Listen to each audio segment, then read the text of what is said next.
Hello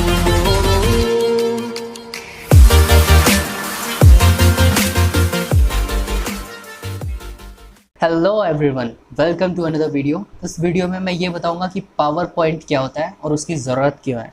तो सबसे पहले मैं नोटपैड ओपन कर रहा हूँ थोड़ा सा बताने के लिए। हम बात करेंगे पावर पॉइंट की। तो पावर पॉइंट का जो रन नेम है किसी भी ऑफिस के अंदर वो है पावर PNT।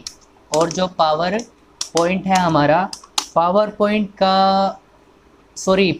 की फाइल एक्सटेंशन जो है वो है .ppt। ये बात आपको पता होनी चाहिए पावर पॉइंट करने से पहले। पावर पॉइंट का रन नेम है पावर PNT और पावर पॉइंट की फाइल एक्सटेंशन है .ppt। इस फाइल को अब मैं बंद कर रहा हूँ। विंडो R करा और यहाँ पे करा पावर पॉइंट और एंटर कर देंगे तो पावर पॉइंट खुल जाएगा। ठीक है, पावर पॉइंट खुलने के बाद आपको इंटरफेस ऐसे दिखेगा। अब मैं यहाँ पर थोड़ा सा आपको हाईलाइट कर देता हूँ कौन सी चीज़ क्या है। ठीक है, तो आप सबसे पहले जो यहाँ पे ये देख रहे हैं इसे हम मेन्यू बार बोलते हैं। ठीक है, और जो आप यहाँ देख रहे हैं इसे हम टाइटल बार बोलते हैं। और ये जो आपको दिखाई दे रहा है इसे हम टूल बार बोलते हैं या फिर आप रिबन भी बोल सकते हैं। और यहाँ पे जो आपको दिखाई दे रहा है इसे ऑफिस बटन बोलते हैं। और ये जो नीचे है आपका इसे हम स्टार्ट बटन बोलते हैं। और ये जो यहाँ पे दिख रहा है पूरा इसे हम टास्क बार बोलते हैं। नॉर्मली ये सबको पता होगा, लेकिन मैं डायरेक्ट पावर पॉइंट पे मतलब पढ़ा रहा हूँ तो इन सब चीज़ों के बारे में आपको पता होना चाहिए कौन सी चीज़ को क्या बोलते हैं। यहाँ पे ये जो आपको दिखाई दे रहा है इसे कहते हैं क्विक एक्सेस टूल बार। ठीक है, और ये जो है इसे मिनिमाइज, मैक्सिमाइज और रिस्टोर डाउन बटन्स है। वो कई लोगों को पता होगा और नहीं पता हो तो कोई बात नहीं, मैंने बता दिया है। और यहाँ पे ये जो आपको दिख रहे हैं इसे हम स्टेटस बार बोलते हैं। और ये जूम एरिया है कि आप अपनी स्लाइड्स को कितना जूम करना चाहते हैं, कितना नहीं करना चाहते हैं। अगर आप अपनी स्लाइड के बारे में कुछ लिखना चाहें तो आप यहाँ पर लिख सकते हैं।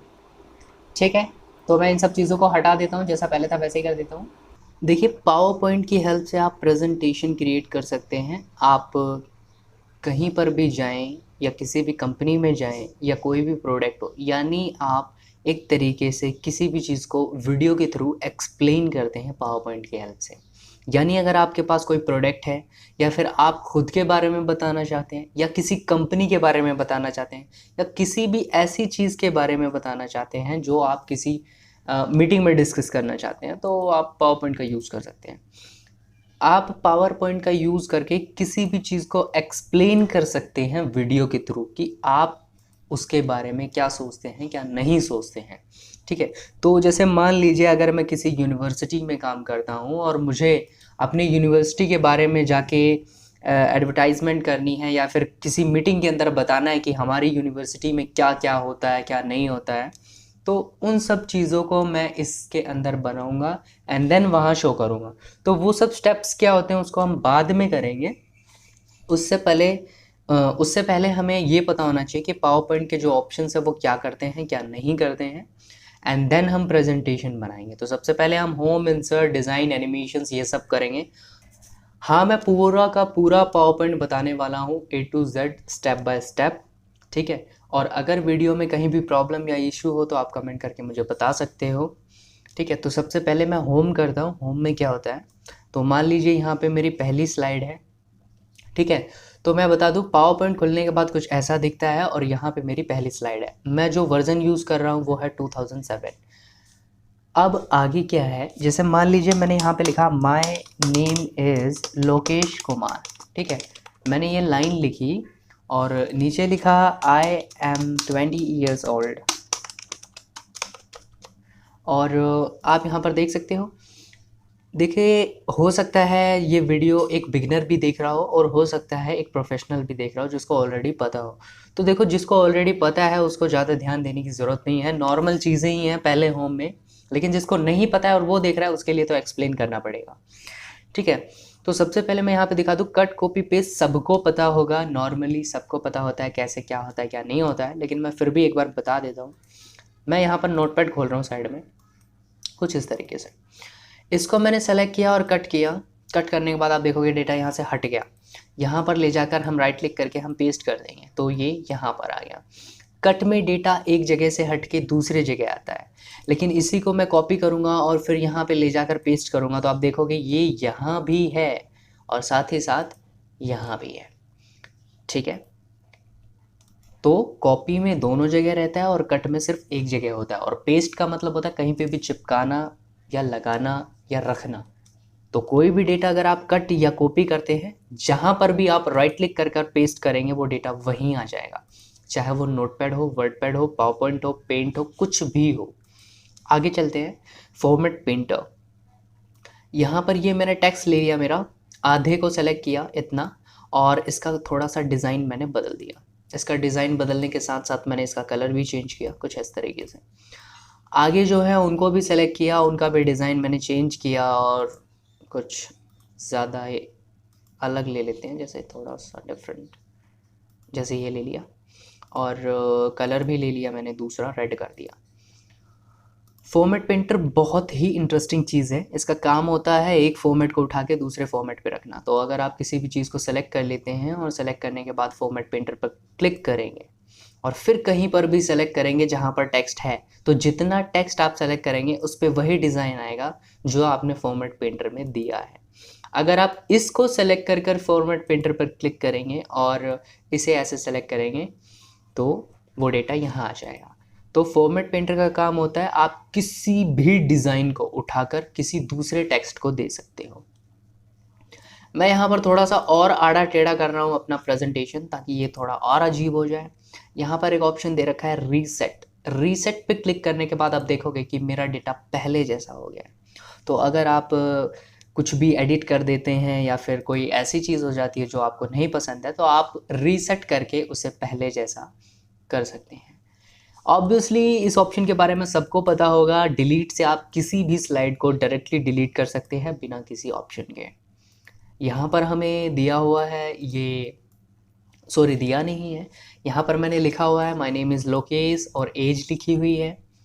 अगर आप इसका लेआउट बदलना चाहते हैं तो आप चेंज कर सकते हैं। इनफैक्ट मान लीजिए आपको स्लाइड कंपैरिजन की लेनी थी और आपने ले ली टाइटल की और आपने डाटा ठोंक दिया है उसमें, यानी लिख दिया है, और अब आप कंफ्यूज हो रहे हैं, तो कोई ज़रूरत नहीं है, आप लेआउट में जाके उसका लेआउट चेंज कर सकते हैं, तो वो टाइटल एंड कंटेंट हो जाएगा। लेआउट में जाके कंपैरिजन में भी कन्वर्ट कर सकते हैं, लेआउट में जाके पिक्चर एंड कैप्शन भी कर सकते हैं, और लेआउट में जाके इनफैक्ट आप लेआउट में जाके उसका पूरा डिज़ाइन ही चेंज कर सकते हैं कि आपको किस तरीके की स्लाइड चाहिए थी, अगर आपने डेटा लिखा हुआ है तो। वैसे ये थोड़ा काम कम करने के लिए आप चाहें तो नई भी ले सकते हैं, लेकिन आप चाहते हैं कि आपका टेक्स्ट उसी में रहे जहाँ था, तो आप लेआउट का यूज़ कर सकते हैं। अब है न्यू स्लाइड। न्यू स्लाइड से आपको जो स्लाइड लेनी हो आप यहाँ से ले सकते हैं। जैसे टाइटल लिया हुआ है मैंने फ़िलहाल, आप टाइटल एंड कंटेंट लेना चाहें तो टाइटल एंड कंटेंट ले सकते हैं। इसमें क्या होगा, जैसे ऊपर मैंने डाल दिया और नीचे डाल दिया कुछ भी, ठीक है। तो इस तरीके से आप एक्सप्लेन भी कर सकते हैं या कंपैरिजन भी ले सकते हैं, जैसे आपको डालना हो